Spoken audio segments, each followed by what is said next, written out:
Hey guys, how to identify a health issue with an animal.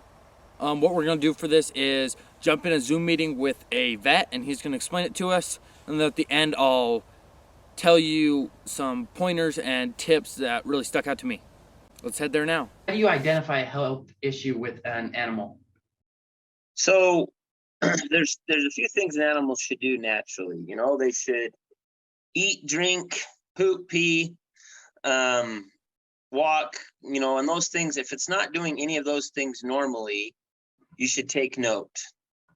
So when you throw feed out for your animals, and specifically for your goats, if one doesn't come up to feed, you should address why.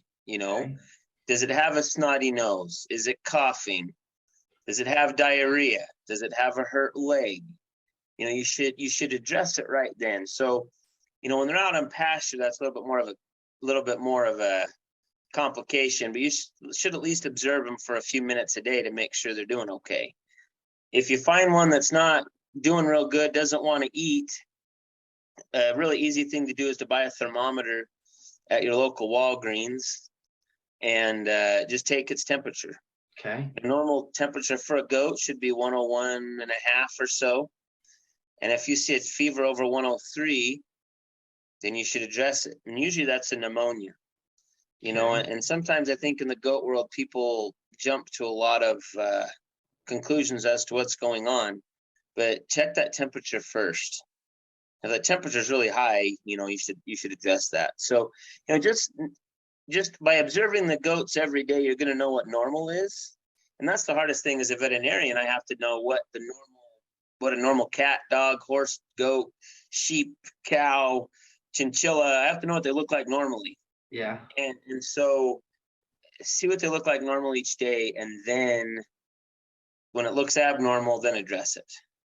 Hey guys, so that was good. So some things that really I think we need to enhance is when you get your thermometer, like you said, anything over 103 is a fever, but make sure that it goes up to 103 and it won't just say high. So that way you know what temperature it's at, because their normal temperature is 101 and a half. Another thing is when you're giving injections and needles, make sure you choose the right sizes. I'm going to put a display chart right here on the screen, as you can see. This really helpful. Tells you what size of needles to use for how old and what type of injection. Another thing is just watch your goats. Make sure you spend plenty of time out there in the pasture when you're feeding them, watching them, find out what they're doing normally. And lastly, during kidding season as well, a doe will not be normal if she's giving birth. Maybe she'll be away from the herd or not get up and eat. And watch those. We don't want to have any birthing issues. If you do, once they start giving birth and start getting into labor, it should be about 2 hours. If it goes over 2 hours, call your vet, call your mentor, call somebody that knows what to do.